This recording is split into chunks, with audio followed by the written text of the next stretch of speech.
hiraeth arnaf am y môr o gariad, am y teimlad sydd heb esboniad. Fe glywais mae celwydd golau di cariad, rhyw air bach gwyn bob hyn a hyn, neu weithiau'n bir fel y dir, tra bod dau'n dal yn dyn.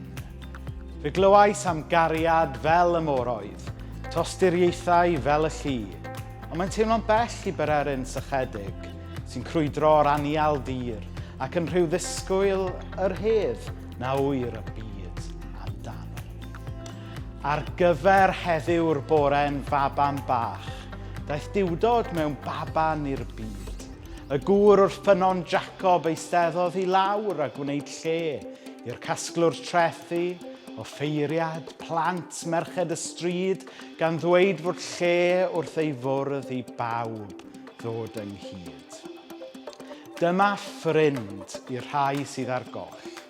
Caiff bobl yr ymylon weld ei gwawr.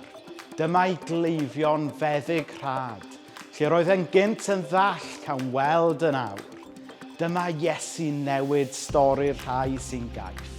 Newid ei taith tanio'i ffydd, ei maglau wedi'i torri a'i traed yn gwbl rydd. Ei ogrwydd fel mynyddoedd byd, drin ganu wrth dy groes. Mi glywaf dyna'r lais yn galw arna fi, llais bigael sy'n chwilio'n ddyfal, a gadael y defaid eraill i'n ffeindio.